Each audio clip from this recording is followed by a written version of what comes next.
आज हम फॉर्मूला 44 में ध्यान की विधि के अंतर्गत भगवत गीता के 7वें अध्याय से कुछ श्लोकों का जिक्र करते हैं।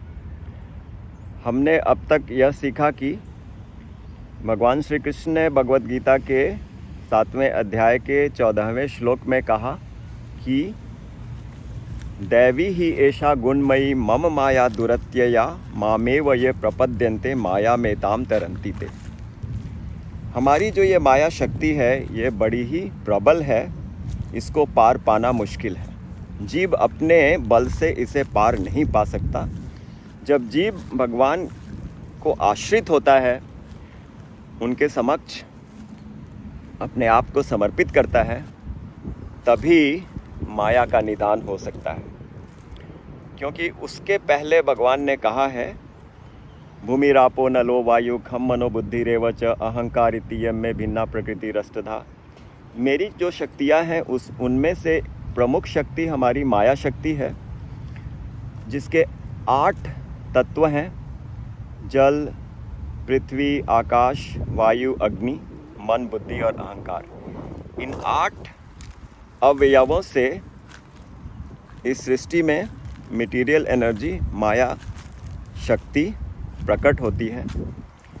और एक हमारी शक्ति और है जिसे जीव शक्ति कहते हैं। उसको भगवान ने उसके अगले श्लोक में कहा कि माया शक्ति के ऊपर एक जीव शक्ति है और दोनों शक्ति के मिलने से इस सृष्टि का निर्माण होता है। तो उन्होंने कहा एतद् योनीनि भूतानि सर्वानीत्युपधारय अहम कृत्स्नस्य जगत प्रभवः प्रलयस्तथा। माया शक्ति और जीव शक्ति दोनों शक्ति को के मिलने से इस सृष्टि का निर्माण होता है। हम अपने शरीर को देखें, शरीर हमारी माया शक्ति से बनी हुई है। 5 तत्व क्षितिज, जल, आकाश, अग्नि, पृथ्वी, क्षितिजल, पावक, गगन, समीरा, पंच रचित यह अधम शरीरा, मन, बुद्धि और अहंकार, प्राण, वायु, ये सब मिलकर हमारे शरीर के मटेरियल क्रिएशन, मटेरियल सृष्टि हुई है। और इसके अंतर्गत एक आत्मा है जिसे जीव शक्ति कहते हैं, जो जीवात्मा है। तो इन दोनों के मिलने से ही इस शरीर का जो निर्माण है वो संभव है। और वैसे ही प्रकृति के जितने भी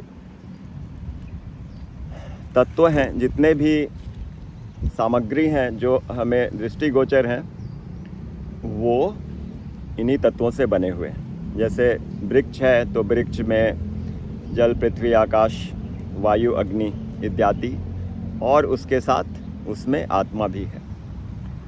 तो ये तो भगवान की जीव शक्ति और माया शक्ति की बात हो गई। और उसके बाद भगवान ने 14वें श्लोक में कहा देवी ही एषा गुणमयी मम माया दुरत्य।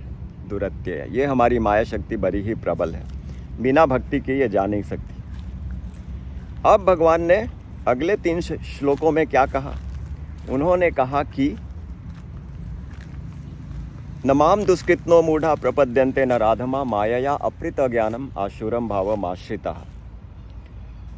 7:16 में क्या कहा? चतुर्विधा भजन्ते माम जना सुकीर्तनो अर्जुन आर्तो जिज्ञासुर अर्थार्थी ज्ञानी च भरतर्षभ। और 17 में क्या कहा? 17 में उन्होंने कहा तेसाम ज्ञानी नित्य युक्ता एक भक्तिर्विशिष्यते प्रियो ही ज्ञानी नोत्यर्थम अहम स च मम प्रियः। इसका अर्थ हम समझते हैं ताकि हम जब फॉर्मूला 44 के ध्यान में प्रविष्ट हों तो इसको हम अपने ध्यान में सम्मिलित कर सकते हैं कि भगवान की जीव शक्ति है, भगवान की माया शक्ति है, और दोनों के मिलने से हमारा निर्माण हुआ और हमारा कल्याण भगवान की आराधना में है, भगवान की उपासना में है। और भगवान की उपासना साकार रूप में सबसे सहज है और सबसे वंदनीय है और सबसे लाभदायक है, तो हम भगवान की उपासना कैसे करें? तो फॉर्मूला 44 में एक मेडिटेशन का टेक्निक है, उसमें भगवान की दी हुई बातों को समझें, सुने। तो आज इसमें हम ये सीख रहे हैं कि माया बड़ी प्रबल शक्ति है और भगवान कहते हैं कि 4 प्रकार के मनुष्य हमारी शरण में नहीं आना चाहते। नमाम दुष्कृत्नो मूढ़ा प्रपद्यन्ते नराधमा मायया अपृता ज्ञानम आसुरम भावम आश्रिता। मूढ़ा, जिनको कुछ जो स्पिरिचुअल ज्ञान है, आध्यात्मिक ज्ञान का कुछ भी अता पता नहीं, इग्नोरेंट, वो अनभिज्ञ हैं। दूसरा नराधम, जिन्हें पता तो है लेकिन वो आलसवश प्रमादवश कुछ कर नहीं पाते। तीसरा मायया अपृता ज्ञाना, जो अपने बुद्धि को ही ज़्यादा प्रबल समझते हैं और भगवान की बात को सुनने को तैयार नहीं है, गुरु की बात को सुनने को तैयार नहीं। और चौथा, जो भगवान से द्वेष करते हैं, उनसे कंपटीशन करते हैं, अरे कौन भगवान वगैरह, हम खुद ही सब कुछ शक्तिशाली। ये 4 प्रकार के लोग भगवान कहते हैं हमारी शरण में नहीं आते। और जो 4 प्रकार के लोग हमारी शरण में आते हैं वो कहते हैं चतुर्विधा भजन्ते माम जना सुकितनो अर्जुन आर्तो जिज्ञासुर अर्थार्थी ज्ञानी च भरतर्षभ।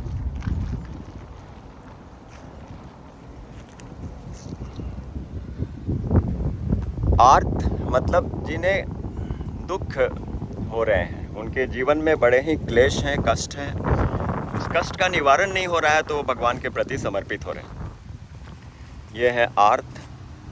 जिज्ञासुर, जिनकी जिज्ञासा है कि देखा जाए कि भगवान किस वस्तु का नाम है, कैसे उनसे उनके बारे में समझा जाए, तो ये जिज्ञासुर है।